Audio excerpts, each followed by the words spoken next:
గతంలో బీసీలకు BRS party ఎటువంటి న్యాయం చేయలేదు. ఇలా ఏ రకంగా మద్దతు తెలుపుతున్నారు బీసీలకు అని చెప్పేసి ప్రశ్నిస్తున్నారు కాంగ్రెస్ వాళ్ళు. ఏ రకంగా అంటే ఇప్పుడు 10 రాజ్యసభ సీట్లు వస్తే 5 రాజ్యసభ సీట్లు మన బీఆర్ఎస్ పార్టీ ఇచ్చింది. యాదవ్లకు, ముదిరాజులకు అందరికి ఎమ్మెల్సీ సీట్లు ఇచ్చింది. మార్కెట్ యార్డ్లో రిజర్వేషన్లు ఇచ్చింది. మండలానికి ఒక గురుకులం తీసుకొచ్చింది. బీసీలకు ఏం చేయలేదు చెప్పి ఇలా మీరు ఏం చేసిండ్రు? మంత్రి పదవులు 42% అన్నారు. ఇప్పుడు 3 పదవులు ఇవ్వండి. కార్పొరేషన్ చైర్మన్లు బీసీలకు ఇవ్వండి. కాంట్రాక్టులు ఇస్తాను 42% ఇవ్వండి. మీ చేతుల పని కదా. బడ్జెట్ 20,000 కోట్లు ఎవరు ఇయ్యారండి, అది ఇవ్వండి. మీరు ఒకసారి చదవండి బీసీలకు ఏమేమి హామీ ఇచ్చిందో.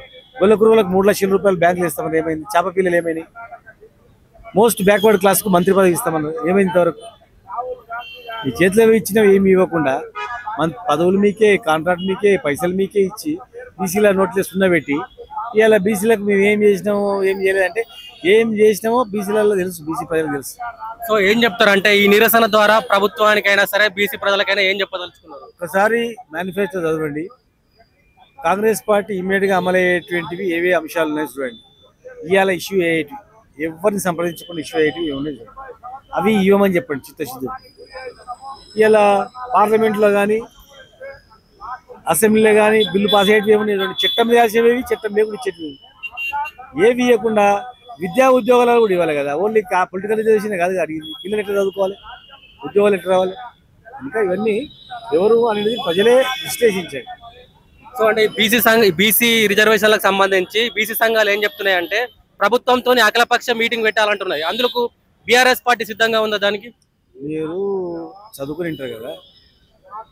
రాజ్యాంగ సవరణ చేయడం అంటే ఢిల్లీలో జరగాలి ఈ కార్యక్రమం. ఢిల్లీలో పవర్ఫుల్ పార్టీ కాంగ్రెస్, బీజేపీ వాళ్ళిద్దరు అనుకుంటే అయిపోతుంది బాబు. అఖిలపక్షం పెడతా అంటేనే పార్లమెంట్లో బిల్ పెట్ట ఉంటారా? అఖిలపక్షం మీటింగ్ అయితేనే ఇక్కడ జరుగుతుంటారా? ఎంత షోపుటం స్టంట్లకు పేపర్ రానికి ఉపయోగపడతాయి. కార్యాచరణ అనేది ఢిల్లీ నుంచే జరగాల. రాజ్యాంగ సవరణ అక్కడే చేయాలి. అసెంబ్లీలో పెట్టింది అయిపోయింది, అక్కడ వచ్చే కార్యక్రమం చేయాలి కాంగ్రెస్ పార్టీ. 2 విద్యా ఉద్యోగాలలో రిజర్వేషన్ పైన కాంగ్రెస్ పార్టీ బిల్లు పెట్టి 2 స్థానిక సంస్థల రిజర్వేషన్ కూడా ప్రెసిడెంట్ ఆఫ్ ఇండియా పంపింది. అక్కడ నుంచి క్యాబినెట్ నుంచి పార్లమెంట్ పోయేటట్లు పార్లమెంట్ స్తంభింపజేయాలి. జంతర్ మంతర్ దగ్గర అందరు ఎంపీలు కొట్లాడాలి. ఇన్ని అవకాశాలు ఉన్నట్టు కేంద్రంలో బీజేపీ ఉంది, ఇక్కడ రాష్ట్రంలో కాంగ్రెస్ అధికారంలో ఉంది. మరి ఎందుకు బీసీల పైన ఇంత చిత్తశుద్ధి లేకుండా ఎందుకు పనిచేస్తున్నాయి అంటారు?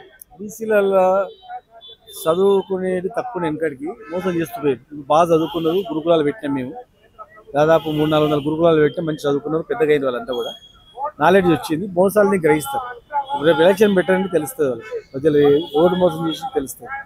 ఏదో మాటలు అయినా చేసిండ్రు, అమలు అయినా లేదా కూడా తెలుస్తుంది.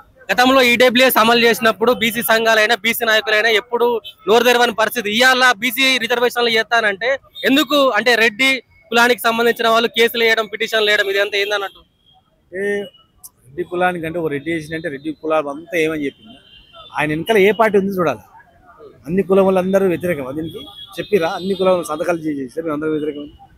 ఆ కులంలో రెడ్డి కులంలో కూడా ఎవరు వ్యతిరేకం కాదు.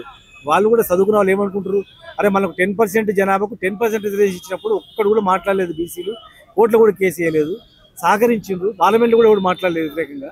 కనుక మనం కూడా సహకరించాలని ఉంది. కానీ కొంత రాజకీయ నాయకులు వాళ్ళ రాజకీయ అవసరాల గురించి దీన్ని ట్విస్ట్ చేస్తూ కొందరితో నేర్పించి దాన్ని ఈ కులమంతా వ్యతిరేకం అనేటువంటి ప్రచారం చేయాలని కూడా చూస్తున్నమాట. అంటే ఇద్దరి మధ్య కొట్లాటలు పెట్టాలి, పంచాయతీ పెట్టాలని చూస్తున్నారు. వాళ్ళ వెనుకల కాంగ్రెస్ పార్టీ ఉందా, బీజేపీ పార్టీ ఉందా, లేకపోతే ఇంకేదైనా కమ్యూనిస్ట్ పార్టీ ఉందా, బీఆర్ఎస్ పార్టీ ఉందా చూడండి. చూసి మేము చెప్తే ఇప్పుడు మేము ఒక మాట అన్నాం అనుకో, మేము కావాలని మాట్లాడి అంటారు.